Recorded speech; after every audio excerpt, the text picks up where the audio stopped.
Welcome to Imam's English care. আমরা গতকালকে শেষ করেছিলাম প্রেজেন্ট ইনডেফিনিট টেন্স। আজকে আমরা করব প্রেজেন্ট কন্টিনিউয়াস টেন্স। আমরা আজকে প্রেজেন্ট কন্টিনিউয়াস টেন্সের খুঁটিনাটি সকল বিষয় নিয়ে আলোচনা করব।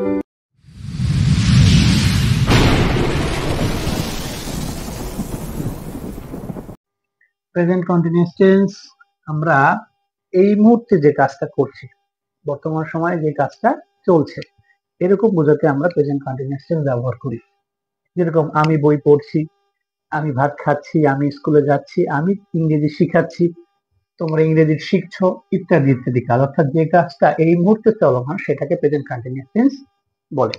তো আমরা আরো সহজে জানার জন্য বাংলা ভার্বের শেষে যদি ছি, ছ, ছে, চয় ছ, চয় ছ একার, চয় ছ রশ্মি থাকে তাহলে বুঝবো বাংলাতে এইটা প্রেজেন্ট কন্টিনিউয়াস টেন্সের ভার্ব। যেরকম আমি আমি বই পড়ছি, তুমি বই পড়ছো, সে বই পড়ছে, তারা বই পড়ছে, ইত্যাদি ইত্যাদি। আমি বাজারে যাচ্ছি, সে বাজারে যাচ্ছে, তুমি বাজারে যাচ্ছ। এইভাবে যদি আমরা বুঝি তাহলে বুঝবো এটা প্রেজেন্ট কন্টিনিউয়াস টেন্সের বাক্য, অর্থাৎ এই কাজটা বর্তমান সময় চলমান আছে। এখন আমরা কি শিখবো, বাংলা বাক্যটা কিভাবে ইংরেজিতে ট্রান্সলেট করতে হয়। তো আমরা যখন বুঝবো এটা প্রেজেন্ট কন্টিনিউয়াস টেন্সের বাক্য, তখন আমরা এম ইজ আর এর সাথে ভার্বের সাথে আইএনজি যোগ করবো। এম ইজ আর অক্সিলারি ভার্বের সাথে আমরা সব ভার্বের সাথে আইএনজি যোগ করবো। এম এর অক্সিলারি ভার্ব তাহলে এম ইজ আর, কখন কোনটা হবে? যখন সাবজেক্ট থার্ড পারসন সিঙ্গুলার হবে তখন আমরা ইজ ব্যবহার করব, যখন সাবজেক্ট ফার্স্ট পারসন সিঙ্গুলার হবে আমরা এম ইউজ করব, বাকি সকল ক্ষেত্রে আমরা আর ইউজ করব। বাক্য দেখো, আমরা আমি স্কুলে যাচ্ছি, ভার্বটা কি? যাচ্ছি। তাহলে এটা বোঝা যাচ্ছে যে আমি এই মুহূর্তে স্কুলে যাচ্ছি। অথবা আরো সহজে, ভার্বের শেষে অক্ষর কি আছে? চয় ছয় রশ্মি।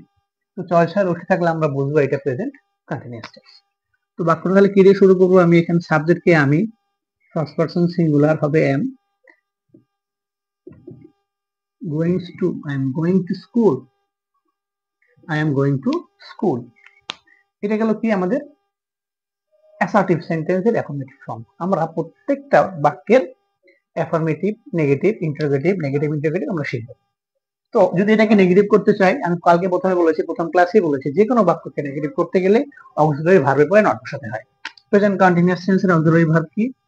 অ্যাম ইজ এর যে কোনো একটা। যদি বলা হয় আমি স্কুলে যাচ্ছি না, তাহলে কি হবে? I am not. I am not going to school. I am not going to school. আমি স্কুলে যাচ্ছি না। যদি এটাকে আমরা ইন্টারোগেটিভ করতে চাই, আমি কি স্কুলে যাচ্ছি? আমি কি স্কুলে যাচ্ছি? বলেছিলাম কি, আমাদের ইন্টারোগেটিভ করার সময় একটু খেয়াল করতে হবে, প্রশ্নটা করলে আমি উত্তরটা হ্যাঁ বা না দিয়ে দিতে পারি কিনা। দেখো, এই প্রশ্নের উত্তর কিন্তু হ্যাঁ বা না দিয়ে দেওয়া যায়। আমি কি স্কুলে যাচ্ছি? হ্যাঁ যাচ্ছি, বা না যাচ্ছি না। যদি এরকম হয়, জাস্ট শুধুমাত্র কি করতে হবে আমাদের? সাবজেক্টের শুরুতে অক্সিলারি ভার্বটা বসাই দিলেই কি হয়ে যাবে? এটা ইন্টারোগেটিভ হয়ে যাবে। তো আমি কি স্কুলে যাচ্ছি? হ্যাঁ যাচ্ছি। তাহলে কি হবে? am I going to school? আমি কি স্কুলে যাচ্ছি? am I going to school? আমি কি স্কুলে যাচ্ছি? এখন এটাকে যদি আমরা এমন দিয়ে প্রশ্ন করি যে আমি কেন স্কুলে যাচ্ছি? আমি কেন স্কুলে যাচ্ছি? দেখো, এই প্রশ্নের উত্তর কিন্তু হ্যাঁ বা না দিয়ে দেওয়া যায় না। তখন যে প্রশ্নের উত্তর হ্যাঁ বা না দিয়ে দেওয়া যায় না, তখন আমরা কি করি? ওই প্রশ্নের মধ্যে যে ডাব্লিউএইচ কোশ্চেনটা থাকে সেইটা কি করি? আমরা অক্সিলারি ভার্বের শুরুতে বসাই দিই। তো অক্সিলারি ভার্বের শুরুতে যদি ডাব্লিউএইচ কোশ্চেনটা বসাই দিই, তাহলে আমাদের এই বাক্যটা কি হয়ে যায়? প্রশ্নবোধক বাক্য হয়ে যায়। ঠিক আমরা এইভাবে একটা বাক্যকে নিয়ে আমরা সেটাকে অ্যাফার্মেটিভ, নেগেটিভ, ইন্টারোগেটিভ করার চেষ্টা করব। যদি আমি নেগেটিভ ইন্টারোগেটিভ করতে চাই, অর্থাৎ হ্যাঁ না বোধক বাক্য একসাথে, তাহলে কি করতে হবে? অক্সিলারি ভার্বের সাথে নট ইউজ করতে হবে। তাহলে বলি, আমি কেন স্কুলে যাচ্ছি না? আমি কি স্কুলে যাচ্ছি না? বাক্যটা কেন হলো? কি বললাম? আমি কি স্কুলে যাচ্ছি না। তখন কি হবে তাহলে? why, বা যদি বলা হয় সে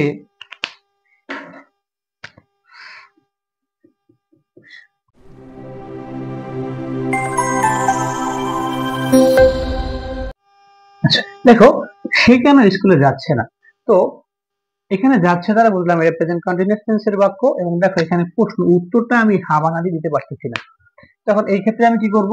প্রশ্নের উত্তর হা বা না দিয়ে যখন দেওয়া যাবে না, তখন ওই প্রশ্নের মধ্যে যে প্রশ্নবোধক সূত্রটা থাকবে আমরা সেইটা সেন্টেন্সের শুরুতে বসাবো। তাহলে কি হবে বলো তোমরা, আমি লিখবো না, তোমরা বলো কি হবে। হোয়াই, যাচ্ছে কন্টিনিউয়াস টেন্স, তাহলে কি হবে এম এর যে কোনো একটা হবে। সে থার্ড পারসন সিঙ্গুলার নাম্বার, তাহলে কি হবে ইজ, তাহলে কি হবে হোয়াই ইজ, হোয়াই ইজ, মানে কি নেগেটিভ আছে, প্রশ্নবাচক নেগেটিভ ইন্ডিকেটর, তাহলে কি হবে why isn't he, why isn't he going to school. আশা করি তোমরা বুঝতে পেরেছো। তো এখন যদি আমরা বলি আমি স্কুলে যাই, আই গো টু স্কুল, সে স্কুলে যায়, হি গোস টু স্কুল, তুমি স্কুলে যাও, ইউ গো টু স্কুল, আমি স্কুলে যাই না, I don't go to school, সে স্কুলে যায় না, he doesn't go to school, তুমি স্কুলে যাও না, you don't go to school, আমি স্কুলে যাচ্ছি, I am going to school, সে স্কুলে যাচ্ছে, he is going to school, সে স্কুলে যাচ্ছে না, he is not going to school, সে কি স্কুলে যাচ্ছে, is he going to school, সে কেন স্কুলে যাচ্ছে, why is he going to school, সে কেন স্কুলে যাচ্ছে না, why isn't he going to school, why isn't he going to school. এইভাবে আমরা একটা বাক্যকে আমরা অসংখ্য বাক্যে রূপান্তর করতে পারি। এভাবে আমরা প্রত্যেকটা একটা ভার্ব নিব, ভার্ব নিয়ে সেটাকে আমরা প্রথমে অ্যাসার্টিভ, এর অ্যাফার্মেটিভ, তারপরে নেগেটিভ, তারপরে নেগেটিভ ইন্টারোগেটিভ, এভাবে আমরা বাক্যগুলোকে নিজে নিজে করার চেষ্টা করব। আচ্ছা, তাহলে আমি একটা ভার্ব বলি, তোমরা আমাকে অবশ্যই এটা জানাবো। এর ইংরেজি কি হবে? তুমি কেন তাকে পছন্দ করো না, কি হবে?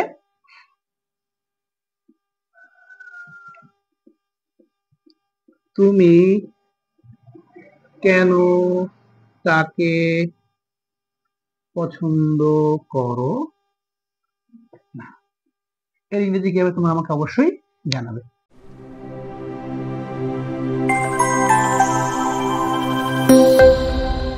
প্রেজেন্ট পারফেক্ট টেন্সটা কি? যে কাজটা শেষ হয়ে গেছে, কাজটা কি হয়ে গেছে, কাজটা শেষ হয়ে গেছে, কিন্তু কাজের প্রভাবটা এখনো বিদ্যমান আছে, এরকম বোঝাতে আমরা প্রেজেন্ট পারফেক্ট টেন্স ব্যবহার করি।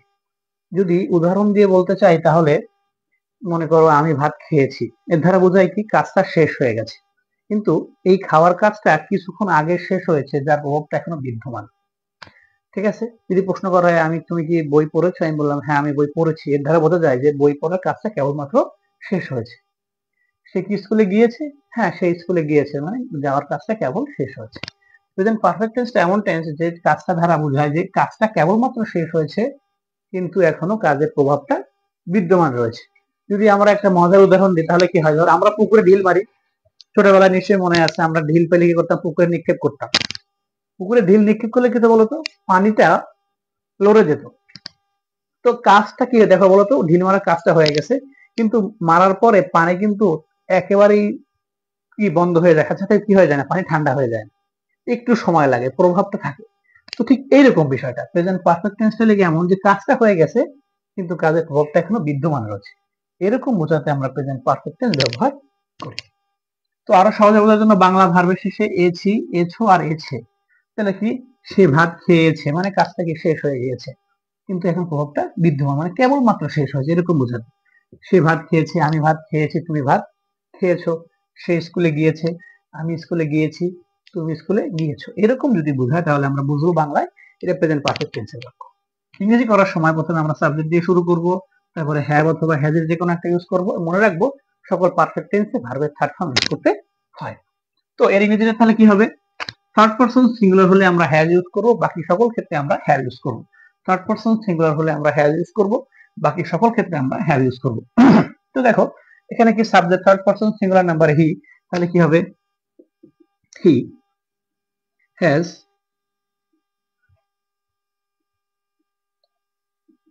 eaten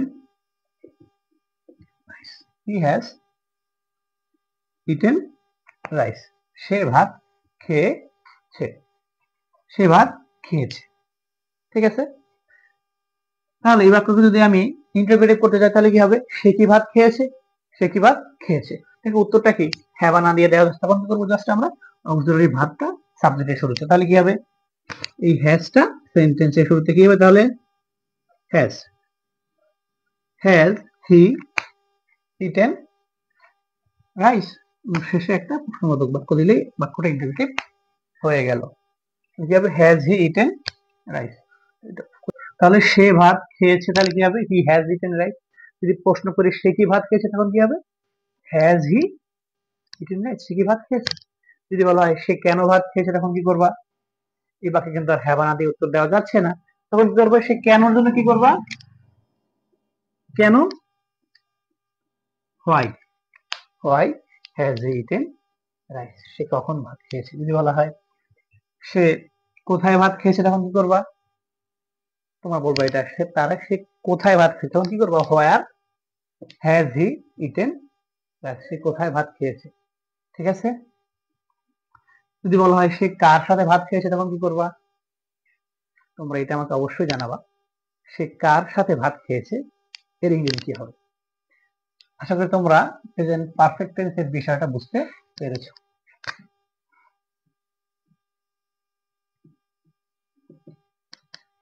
আসসালামু আলাইকুম ওয়া রাহমাতুল্লাহ।